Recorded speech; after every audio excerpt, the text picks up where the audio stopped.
विचारणार आहे का मी सांगायचं? तुम्ही विचारणार आहे का मी सांगायचं?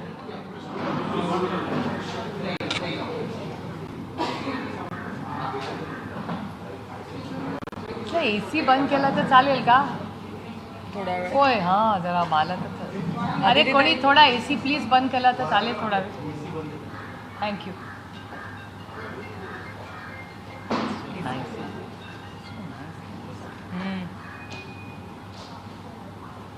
ओके.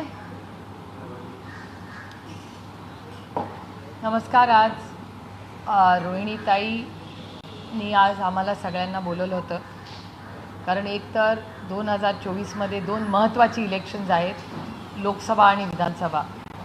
आणि रोहिणीताई जानेवारीपासून राज्याच्या दौऱ्यावर चाललेल्या आहेत. महाराष्ट्राचे आणि देशाचे अतिशय महत्त्वाचे प्रश्न घेऊन रोहिणीताई जानेवारीपासून रस्त्यावर उतरणार आहेत.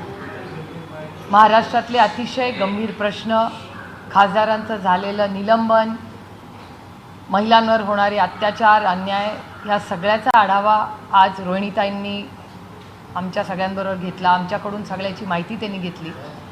आणि रोहिणीताई जानेवारीपासून राज्याच्या दौऱ्यावर चालल्या आहेत. सगळ्या जिल्ह्यांमध्ये जातील, महिलांशी चर्चा करतील. महागाई, बेरोजगारी, महिलांवरचे अत्याचार, या सगळ्याचा आढावा त्या जानेवारीपासून घेणार आहेत. आणि महाराष्ट्रातल्या महिलांचे, युवकांचे जे महत्त्वाचे प्रश्न आहेत, त्यांची जी सुखदुःख आहेत, त्याला न्याय देण्यासाठी राष्ट्रवादी काँग्रेस पक्ष पूर्ण ताकदीने महाराष्ट्रातल्या या सक्षम कर्तृत्ववान महिलांच्या बाजूनी उभे राहणार आहेत. कारण आज महाराष्ट्र आणि केंद्र सरकार हा जो अन्याय महिलांवर करतं आहे, खासदारांवर करतं आहे, जे नवीन कायदे त्यांनी आणलेले आहेत, हे अतिशय चिंताजनक आहे.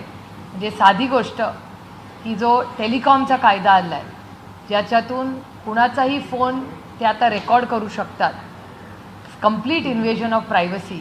उद्या कोणीही एखाद्या महिलेचा फोन रेकॉर्ड करेल, मग तिच्या प्रायव्हसीचं काय? असे अनेक गंभीर प्रश्न आज रोहिणीताईंनी आमच्या सगळ्यांसमोर मांडले.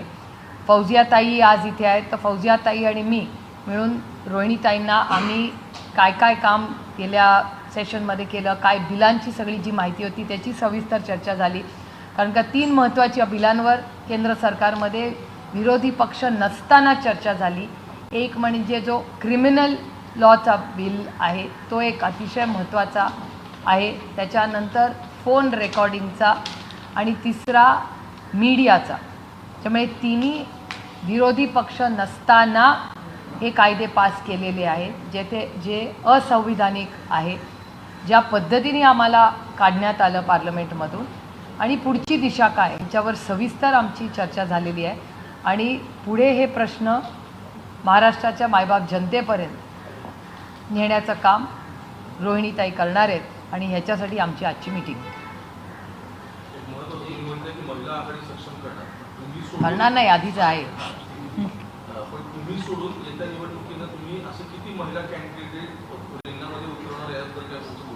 नाही, आता ते पक्ष ठरवेल, त्याच्यात आघाडीच ठरेल. आम्हाला त्या जेंडरमध्ये आम्ही अडकत नाही. आता रोहिणीताईंनी राज्यामध्ये होणारी परिस्थिती किंवा जो डेटा आता बाहेर येतो, केंद्र आणि महाराष्ट्र सरकारचा क्राईमचा डेटा जो महाराष्ट्रात येतो आहे तो अतिशय चिंताजनक आहे. म्हणजे महिलांवर होणारे अन्याय, अत्याचार, हा सगळा जो डेटा आहे तो काही फारसा महाराष्ट्राला शोभणारा नाही आहे. याच्यासाठी महाराष्ट्र सरकार काय करते? आजही हुंड्याचे विषय मांडले जात आहेत. मग ह्या घटना होत आहेत ना कुठेतरी, ह्याच्यासाठी यंत्रणा काय करते? जे बलात्कार तर खूप मोठी गोष्ट आहे, छेडछाडीच्याही केसेस वाढलेल्या आहेत. मग ह्या होत आहेत कशा घटना? आणि ह्याच्यासाठी कोणीतरी आवाज तर उठवला पाहिजे. आणि ती जबाबदारी आज रोहिणीताईंनी एक युवा नेतृत्व म्हणून, म्हणजे मी त्यांना फक्त महिलांच्या चौकटीत टाकणार नाही, ती घ्यायची तयारी केलेली आहे. आणि त्याच्यासाठी त्या राज्याचा दौरा करणार आहेत. आणि इलेक्शनमध्ये महाविकास आघाडी आणि इंडियाच्या मीटिंगच्या माध्यमातून कोण कुठली इलेक्शन लढेल ते सगळं तुम्हाला पुढच्या एक 15-20 दिवसात कळेल.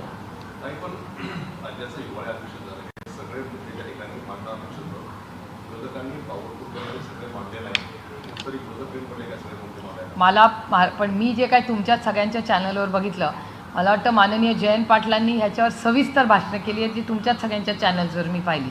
आणि ते खोडायचंही काम महाराष्ट्राच्या उपमुख्यमंत्री, जे होम मिनिस्टर आहेत, गृहमंत्र्यांनी, त्यांनी केलेलं मी तुमच्याच चॅनलवर पाहिलं. त्याच्यामुळे जो डेटा कॅनॉट लाय ना, जयंतरावनी डेटा मांडला, तो खोडला गृहमंत्र्यांनी, पण डेटा हा त्यांचाच मंत्रालयाचा डेटा आहे ना, नंबर्स कॅनॉट लाय. त्याच्यामुळे हा सगळ्यात जो मी पाहिला तो मी तुमच्याच सगळ्यांच्या चॅनल, कारण का आमच्याकडे दिल्लीत आंदोलन सेशन चालू होतं तेव्हाच महाराष्ट्राचं चालू होतं.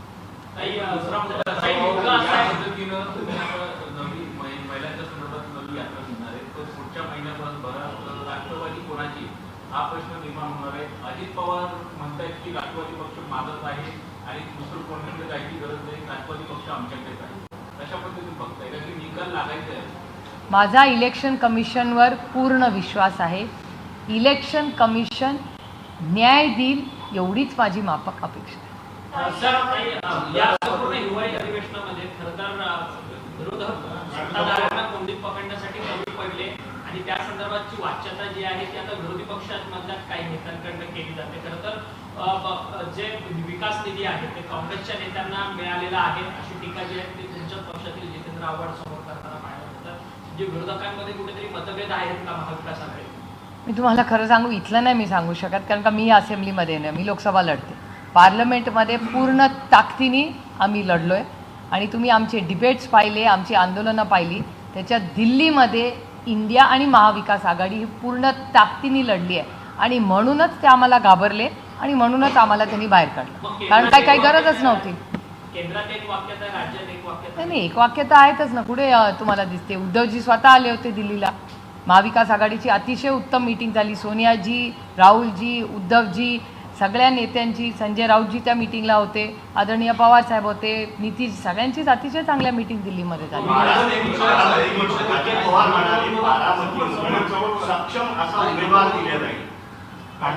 अहो, ही लोकशाही आहे. लोकशाहीत सक्षम उमेदवार द्यायला नको का?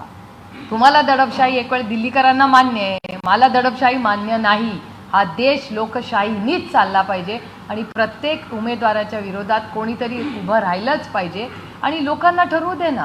ही लोकशाही आहे, संविधानाने हा देश चालतो. दिल्लीत आज जे चाललंय त्याच्यावर तुम्ही विश्वास ठेवू नका. आम्ही लोकशाही वाचवण्यासाठी पूर्ण ताकदीने लढणारे आहोत. एका वेळेस एक जण विचारा ना मला.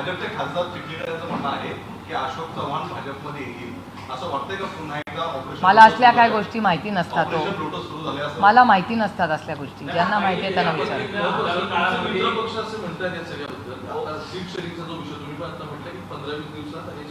चित्र स्पष्ट होईल. साधारण राष्ट्रवादी म्हणून तुम्ही किती या सगळ्यामध्ये स्टेक होल्ड करणार आहात 48 जागांमध्ये? आणि दुसरं, तुमच्या मित्र पक्षातले संजय राऊत आता असं म्हणतात की काँग्रेस संदर्भातली भूमिका आम्ही दिल्लीत जाऊन स्पष्ट करणार आहोत. तर नक्की यामध्ये काय सुरू? बरोबर आहे ना, राऊत साहेब म्हणतात ते. अर्थातच आमच्या तिघांमधल्या काही चर्चा इथे होतील राज्यात पहिल्या स्टेपला आणि काही झालेल्याही आहेत ऑलरेडी आणि त्या दिल्लीमध्ये आम्ही सगळे चर्चा करून फायनल होईल, कारण का ते इंडियाचा पण तो अविभाज्य भाग असेल ना. त्याच्यामुळे काही चर्चा इथे ज्या झालेल्या आहेत त्याची एक पहिली स्टेप ही दिल्लीच्या परवा उद्धवजी आले होते तेव्हा सविस्तर चर्चा ऑलरेडी झालेली आहे सीट शेअरिंगची. मगाशी जो मुद्दा होता ऑपरेशन रोड की राष्ट्रवादी फोडण्यात आली, शिवसेना फोडण्यात आली, आता भाजपने सांगायचं की काँग्रेसला आम्ही सुद्धा खिंडार बघा, म्हणजे विरोधी पक्ष महाविकास आघाडीमध्ये जे पक्ष होते त्यांना कमकुवत करायचा प्रयत्न आहे. फेब्रुवारीपर्यंत पुन्हा एकदा महाविकास आघाडीत फूट पडणार असं भाजपाचे प्रदेशाध्यक्ष म्हणतात. त्यांना दडपशाही पाहिजे, त्यांना लोकशाही नकोच आहे. त्याच्यामुळे जे दडपशाहीला मार्क देतात, आईसचा वापर करतात. आईस आता सगळ्यांना माहिती आहे, इन्कम टॅक्स, CBI आणि ED. जे राऊत साहेब म्हणतात ते गोष्ट खरी आहे. एकदा आईस बाजूला ठेवा आणि मग इलेक्शन लढा. त्याच्यामुळे दडपशाही, तुम्ही विचार करा, 150 खासदार आम्ही काय केलं की 150 खासदार बाहेर काढले आणि 150 खासदार बाहेर काढून तुम्ही विधेयकं पास करता. याचा अर्थ काय? याचा अर्थ सरकारला काहीतरी भीती वाटली होती ना, नाही तर कशाला 150 खासदार काढतील? ते 300 आहेत, आमच्या दुप्पट आहेत. लोकसभेमध्ये काय गरज होती आम्हाला काढायची? असं काय आम्ही केलं होतं जे भारतीय जनता पक्षाने आधी केलेलं नाही? संजय राऊत यांनी खासदारकीच्या निवडणुकीमध्ये 23 जागा आम्ही लढणार ठाकरे गट असल्याचा दावा केला. या त्यांच्या वक्तव्याशी तुम्ही सहमत आहात? चर्चा तर होऊ द्या ना, चर्चा होऊ द्या. चर्चेतून तुम्हाला कळेल हळूहळू काय होतं, कसं होतं. काही लोकशाही चॅनलवरती नुकतीच अनिल देशमुखांची मुलाखत पडली. यावेळी त्यांनी मोठा गोप्यस्फोट केलेला आहे. अनिल देशमुख असं म्हणतायत की त्यांच्यावरती जेव्हा आरोप लावण्यात आले होते तेव्हा काही भाजपचे नेते जे आहेत ते आले होते आणि 4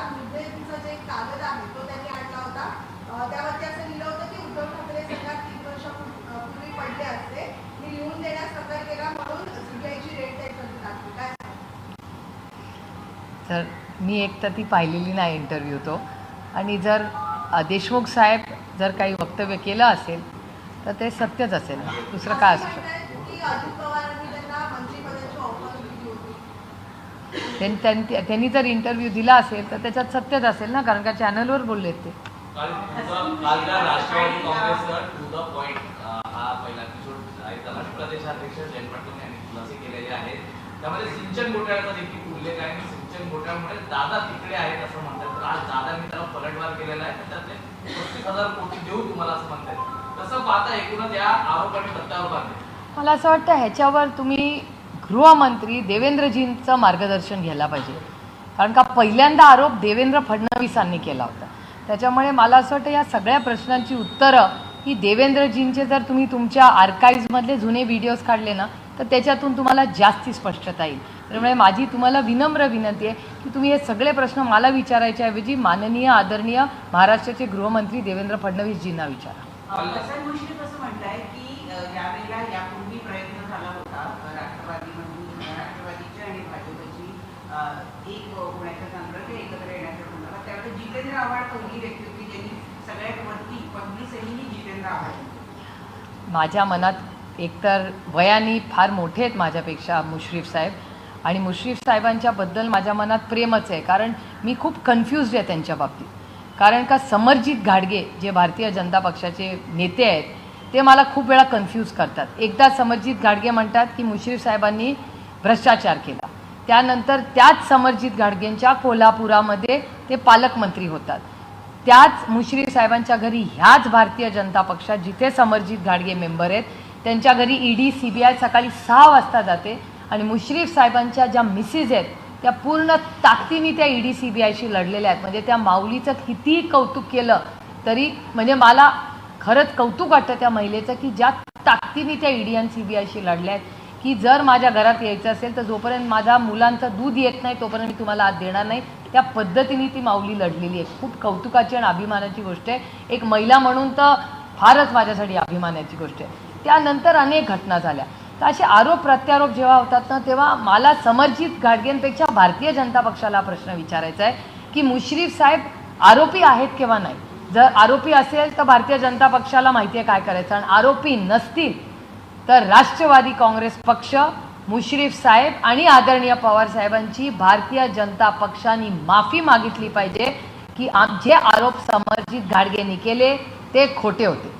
त्याच्यामुळे ह्या भारतीय जनता पक्षाने जो अन्याय मुश्रीफ साहेबांवर केला त्याची माफी भारतीय जनता पक्षाने मांडली पाहिजे, कारण का त्यांचं कुटुंब कशातून गेलंय हे मी नाही एकटीनी, त्यांच्या वेदना, त्यांचं दुःख, त्यांची अस्वस्थता ही सगळी उभ्या महाराष्ट्राने तुमच्या सगळ्यांच्या चॅनल्सवर पाहिलेली आहे.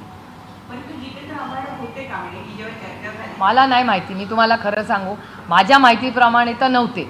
आता मुश्रीफ साहेबांना काही वेगळी माहिती असेल तर मला माहिती नाही. मला लिमिटेड गोष्टी माहिती असतात, मी माझ्या कामाची मतलब ठेवते. काँग्रेस आणि राष्ट्रवादीमध्ये समन्वय दिसून येते. वडट्टीवार असतील आणि जितेंद्र आव्हाड असतील हे तर सध्या आक्रमक झाले एकमेकांवरती आरोप करण्यासंदर्भात. तुम्ही खूप मोठा स्टेटमेंट करताय. कालच आदरणीय पवारसाहेबांनी राहुल गांधी आणि सोनियाजी गेल्या 2-3 दिवसात किती वेळा एकत्र होते. त्याच्यामुळे एखादं स्टेटमेंट एका मोठ्या कुटुंबामध्ये एखादं स्टेटमेंट कमी जास्त झालं म्हणून जे पालकाच्या जागेवर सगळे आहेत ते रोजच भेटत आहेत. काल तुम्ही फॉलो नाही का केली स्टोरी आमच्या दिल्लीच्या आंदोलनाची? पण हे दोन्ही पक्षाचे महत्त्वाचे नेते आहेत वडट्टीवार आणि जितेंद्र आव्हाड यांच्यामधला जो एक कलगीतुरा सुरू आहे तो त्याच्यातून मार्ग चर्चा करून मार्ग काढू की मला समजून घ्यायला लागेल. मी तर काल दिल्लीत होते, मी तुमच्याचकडून ऐकते, त्याच्यामुळे मी माहिती काढीन काय झालं.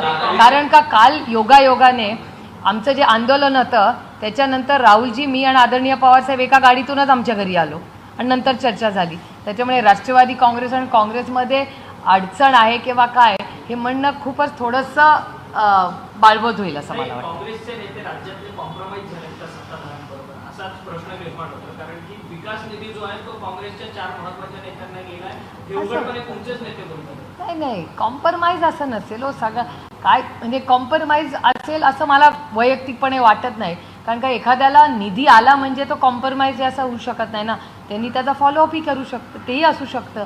त्याच्यामुळे आपल्याला आता मी कालच रात्री दिल्लीवरून आले, तुम्ही मला खूप माहिती दिलेली.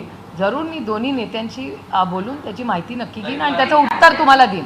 काही राज्यात एक महत्त्वाचा प्रश्न सध्या सुरू आहे तो म्हणजे मराठा आरक्षणाच्या संदर्भात आज ते अल्टिमेटम म्हणजे उद्यापासून आंदोलन 24 तारीख ना. हां, पण आज दुपारपर्यंतची वेळ दिलेली होती राज्य सरकारशी संवाद साधण्याची, तर ती बहुतेक तरी होताना दिसत नाहीये.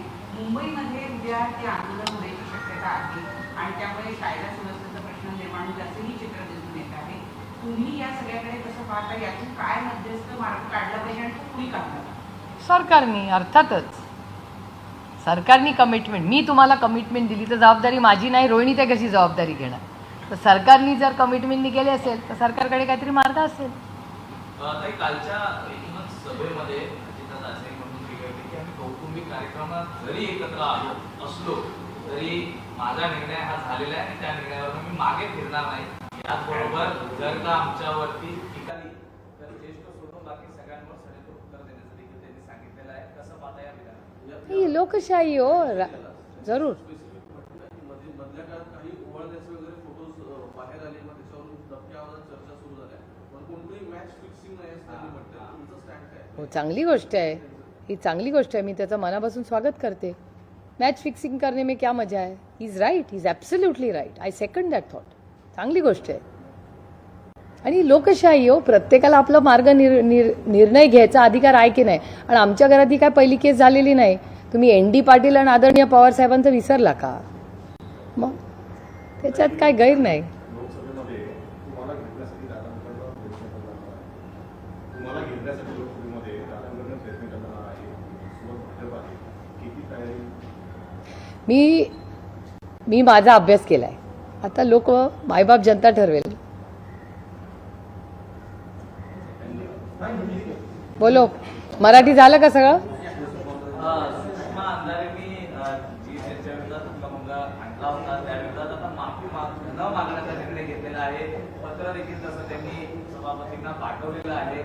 खरंच तो हक्कभंग योग्य वाटतो का? मी तुम्हाला खरं सांगू, मला म्हणजे भारतीय जनता पक्ष हा महिला विरोधी पक्ष आहे. महिलांनी काही केलं ना की त्यांना ते झेपत नाही आणि आवडत नाही. हे त्यांच्या DNA मध्ये आहे. मी अनेक तुम्हाला उदाहरणं देऊ शकतात. त्याच्यामुळे ते महिला विरोधी आहेत. त्यांना महिला कर्तृत्ववान झालेल्या, सक्षम झालेल्या हे त्यांना आवडत नाही. हे अनेक त्यांची उदाहरणं, डेटा स्पीक्स फॉर इटसेल्फ.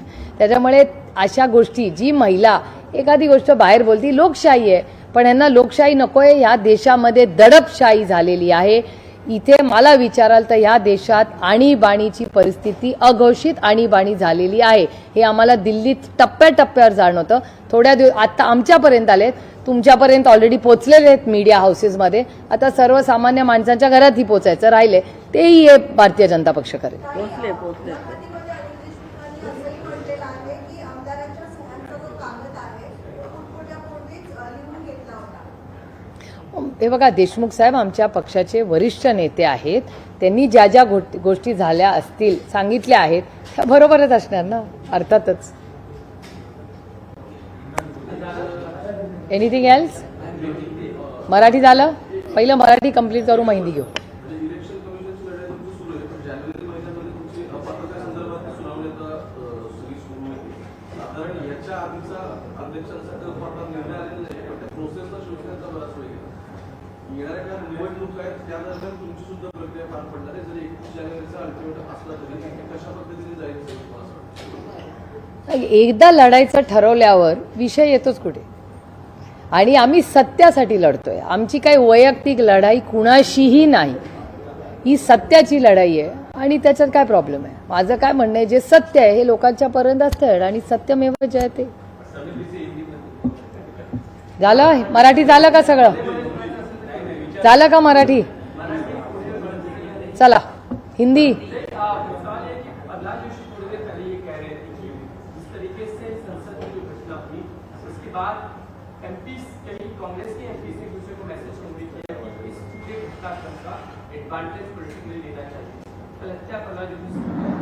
नहीं, देखो प्रहलाद जी बड़े नेता है, पार्लियामेंट्री अफेयर्स मिनिस्टर है. मेरे मन में उनके बारे में आदर ही है. लेकिन जिस तरह से वो घटना रही, मैं खुद पार्लियामेंट में थी जिस दिन हल्ला हुआ, और हमारी मांग क्या थी? हम सिर्फ चर्चा चाहते हैं और हम चर्चे के लिए तैयार थे.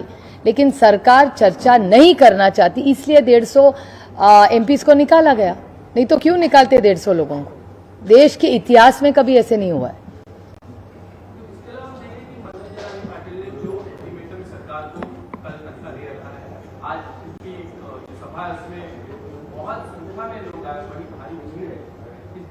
आपको लग रहा है क्या कि मुंबई की तरफ आना चाहते हैं, पूरा माहौल उन्होंने बना रखा है? सरकार के लिए भी अल्टीमेटम है, आम आदमी के लिए और कानून व्यवस्था के लिए भी अल्टीमेटम है। आम आदमी का क्या है बेचारे, आम आदमी तो जी रही है। ये प्रॉब्लम आम आदमी का नहीं है, सरकार का है। ये जो महाराष्ट्र की ट्रिपल इंजन सरकार है उसको जवाब देना है। उसने सोचना दिया था जब प्रॉमिस किया था। जब वायदे आप करते हैं तो सोच के करने चाहिए थे। शायद उनके पास हो भी कुछ फॉर्मूला, पता नहीं, कल पता चलेगा। 24 तारीख दिया है ना, तो 24 तारीख तक रुकते हैं, देखते हैं क्या होता है। क्या आप भी वेट एंड वॉच की सरकार क्या करती है? वेट एंड वॉच का सवाल नहीं है। नहीं, वेट एंड वॉच का सवाल ही नहीं है। जरांगे जी की और सरकार की बात हो रही थी, उन्होंने आपस में 24 तारीख का निर्णय लिया था, तो 24 तारीख को देखते हैं क्या होता है।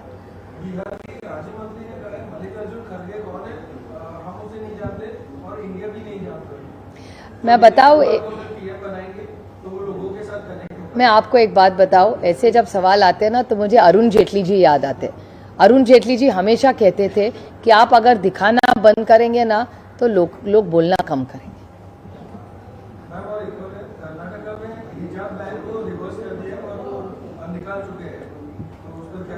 नहीं, मुझे ख्याल से वो उनका प्री पोल कमिटमेंट था ना कांग्रेस का शायद।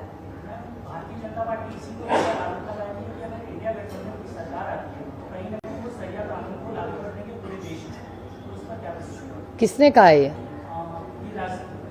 गिरिराज सिंह जी ने क्या कहा है?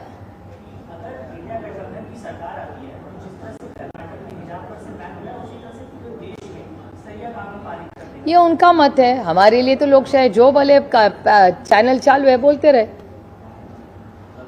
कर्नाटक में कुछ आपको लेके कर्नाटक सरकार ने कुछ वादे किए कि पूरे दिन की जो बैन है वो लिफ्ट होना चाहिए।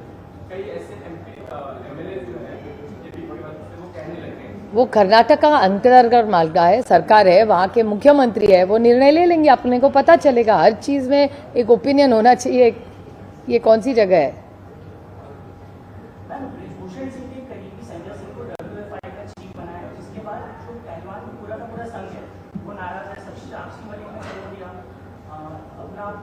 वापस कर दिया इन्होंने, तो ये पूरा जो मुद्दा है कहीं ना कहीं आगे बढ़ता हुआ नजर आ रहा है और पहलवानों में नाराजगी है। प्रियंका गांधी मिलने के लिए गई, आप किस तरह से देखते हैं? नहीं, मेरे ख्याल से प्रियंका जी आज गई है, देखते हैं उनके डिस्कशन में क्या आता है।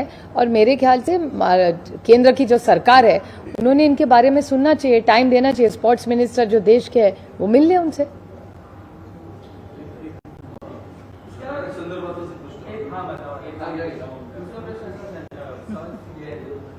जब संजय राउत जी कहते हैं कि 23 सीट्स उनको लोकसभा की लड़नी है, आगे काफी डिस्कशन भी होंगी, आगे भी होंगी है, लेकिन अभी से आंकड़े रख देना लगता है कि पूरे प्रोसेस को कहीं ना कहीं डिरेल कर सकता है। कोई नहीं डिरेल नहीं होगा, कुछ डिरेल नहीं होगा।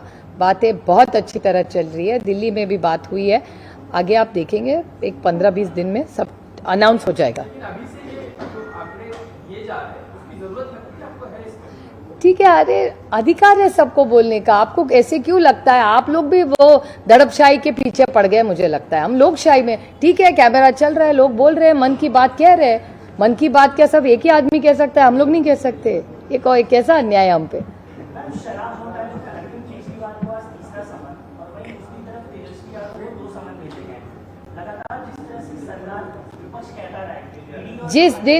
जिस दिन इंडिया की मीटिंग होती है लोगों को समझ आता है। आप पूरा क्रोनोलॉजी देखिए। इसीलिए जो संजय राउत जी कहते हैं ना, ice, income tax, CBI, ED अलग रखिए और इलेक्शन लड़िए, तो देखते हैं चुनाव में क्या होगा। इसके अलावा कल जिस तरीके से अजीत पवार एक बात कह रहे थे कि अभी भी वो सेक्युलर है, विंटर का विचार नहीं होने वाले हैं, लेकिन एनडीए में रहते हुए एनडीए की सारी चीजों को हमको पालन नहीं करना है। लगता है कि अम्बेडकर सेक्युलर की बात कर रहे हैं, सच में है या सिर्फ एक आइडियोलॉजी? वो इसका जवाब वो ही दे सकते हैं ना, वो उनका आइडियोलॉजी का इशू है, तो उसका जवाब उनको ही आप पूछे तो ज्यादा बेहतर होगा। मैं कैसे कह सकती हूँ? एनडीए का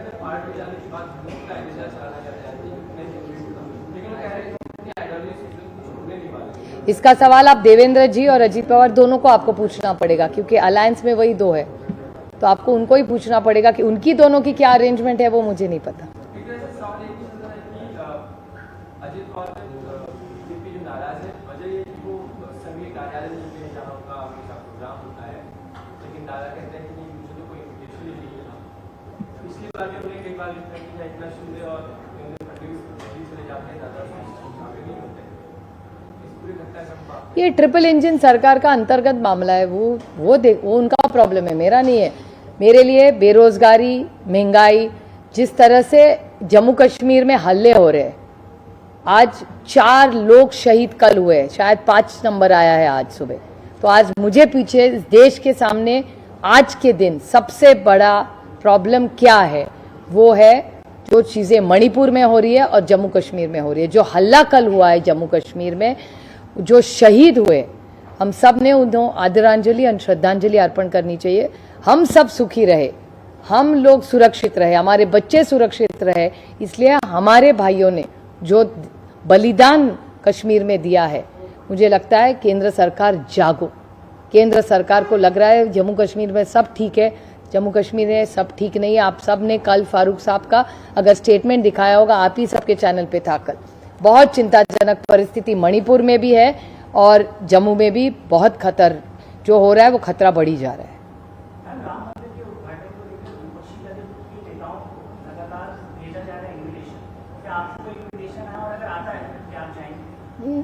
मुझे लगता है आज के दिन सबसे बड़ी चिंता हम सब ने करनी चाहिए कि जो जम्मू में हो रहा है वो बहुत चिंताजनक है। 5 लोग शहीद हुए और राम मंदिर का अगर न्योता आने तो दो, फिर देखेंगे। और हमारे लाइफ में, मैं तो मराठी लड़की हूँ, मैं जब से पैदा हुई तब से रामकृष्ण हरी सुन के ही बड़ी हुई हूँ। पंढरपुर जाते हैं, रामकृष्ण हरी कहते हैं, मैं खुद पालकी चलती हूँ। मेरे भाग्य की मेरे निर्वाचन क्षेत्र से जाती है दोनों पालकियाँ, तो मेरे लिए रामकृष्ण हरी तो वृद्ध वाक्य है। और हमारी जो मराठी संस्कृति है उसमें हरि मुख्य मना, हरि मुख्य मतलब मुंह में हमेशा हरि का नाम रखो और सबसे प्यार से बात करो, ऐसी हमारे संस्कार है। अजीत दादा ने एक बात और कल स्पष्ट करने की कोशिश की है कि भले ही राजनीतिक एजेंडा अलग हो गया हो, परिवार के साथ होने का मतलब ये नहीं है कि वो राजनीति से जोड़ के देखा जाए। परिवार और राजनीतिक स्थिति दोनों अलग अलग है। सही है, नो इज एब्सोल्युटली राइट, सही बात है। मैंने तो कितनी बार ऐसे यही तो कहा है मैंने। वो कह रहे हैं हमारे पार्टी के लोग हम अवस्था में रहो, ये मैंने स्पष्ट करने की। नहीं, सही है बात, अच्छी बात है, अच्छी बात है। आप भूल गए यावर्षी लॉन्ग वीकेंड किती आहेत ग? 8 हुए थे तब, या छोटे होंगे तब, ND पाटिल जी जो मेरी बुआ के पति है और आदरणीय पवार साहब दोनों अलग अलग पार्टियों में काम करते थे, हर त्योहार साथ में मनाते थे, तभी तो चैनल नहीं था।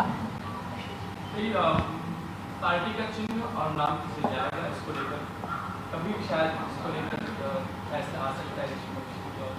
आपने पिछली बार हमेशा आरोप लगाया कि इस तरीके से प्रफुल्ल पटेल ने हमेशा बात की थी कारीगिरी उन्हीं को जाएगा, और कल की भी मीटिंग में यही बात सामने आई कि क्या हुआ कल की मीटिंग में? कल की मीटिंग में भी यही कहा है कि चिन्ह और नाम उन्हें मिलेगा, इसको लेकर वो आश्वस्त है। किसने कहा ये ट्विटर ने जब अपनी बातें रख रहे थे, उन्होंने कहा कि मिलेगा, इसको लेकर वो आशावादी है।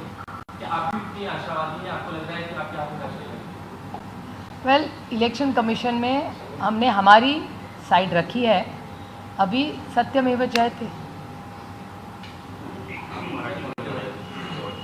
राम मंदिराचं उद्घाटन होणार आहे, सर्वांना बोलावलं आहे, तुम्हाला जर त्याचं आमंत्रण आलं तर आपण जा। नाही, कसं आहे, आता तुम्ही विचारलं बाहेर पाऊस पडला तर तुम्ही काय करणार? पाऊस तर पडू दे। कर्नाटक संदर्भात आणि भाजप सरकार असताना तिथे शाळा सरकार असताना तिथे शाळा महाविद्यालयांमध्ये तिच्या बंदी आली होती। आमचे मित्र पक्ष असलेले सरकार आहे, त्यांनी आता बंदी हटवू पाहतात। मला असं वाटतं कर्नाटकाचा अंतर्गत प्रश्न नाही, त्यांनी काहीतरी चर्चा केली असेल ना, तो अधिकार आहे, नाही लोकशाही हो, नाही, पण तो कर्नाटकाचा वैयक्तिक प्रश्न आहे ना, आणि काहीतरी काँग्रेस पक्षाने कमिटमेंट केली असेल। आपण सगळ्यांच्या आयुष्यात कशाला ढवळाढवळी करायची आणि तो अधिकार कोणी दिला? आणि लोकशाही आहे का या देशात? आमच्यासाठी तरी लोकशाही आहे आणि आमचा प्रयत्न की ती लोकशाही टिकली पाहिजे, कारण का आज गदा आमच्यावर आहे, तुमच्यावर आलेलीच आहे अर्धी गदा, पण सर्वसामान्य मायबाप जनतेवरती गदा येऊ नये ह्याच्यासाठी या देशाचं संविधान वाचवण्यासाठी आज मला विचाराल तर इंडियाची जबाबदारी वाढली आहे.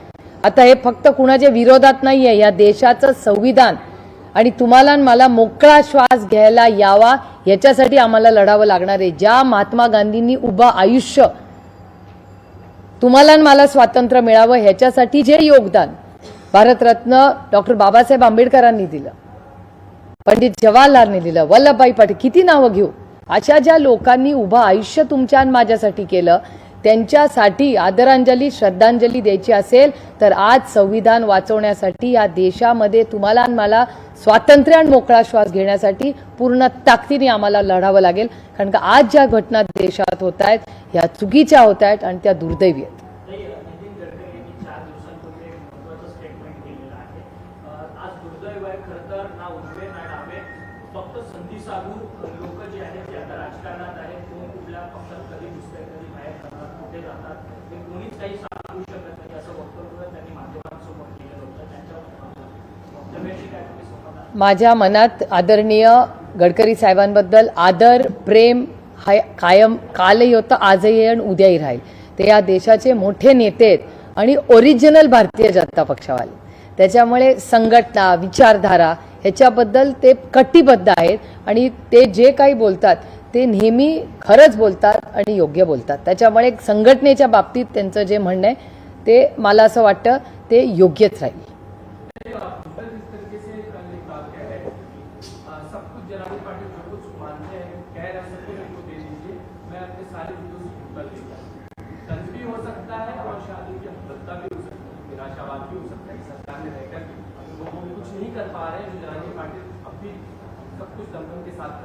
वो राज्य के वरिष्ठ बड़े नेता है और वो कैबिनेट में है, मंत्री भी है, कैबिनेट मंत्री है, तो अंतर्गत उनके वो ये ट्रिपल इंजन खोखे की जो सरकार है उसमें क्या चिंता होती है वो वही जान सकते हैं ना. हम थोड़ी सरकार में है ना, यहाँ है ना केंद्र में, तो इस सरकार में कुछ कोऑर्डिनेशन नहीं है ऐसा दिख रहा है. क्योंकि बहुत सारे कैबिनेट मिनिस्टर जो कैबिनेट में कहना चाहते हैं वो तो बाहर कह रहे हैं. तो मुझे अगर पूछे तो कांग्रेस एनसीपी का आपने पूछा, उससे ज्यादा मिस कोऑर्डिनेशन, डिसकोऑर्डिनेशन, नो कोऑर्डिनेशन ये सब महाराष्ट्र की ट्रिपल इंजन खोखे सरकार में है. क्योंकि जो बोलते हैं वो कैबिनेट में नहीं बोलते, वो आपके कैमरे में से पता चलता है हमको.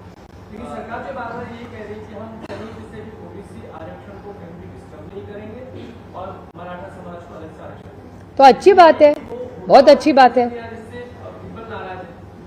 अभी वो देखिए वो उनके कैबिनेट और उनके गठबंधन का अंतर्गत मामला है.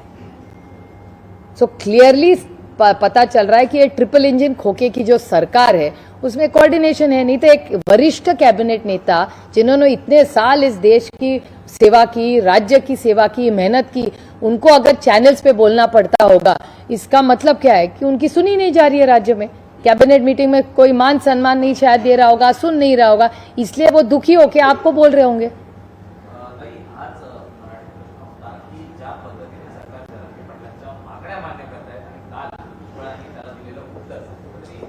मी त्यांचं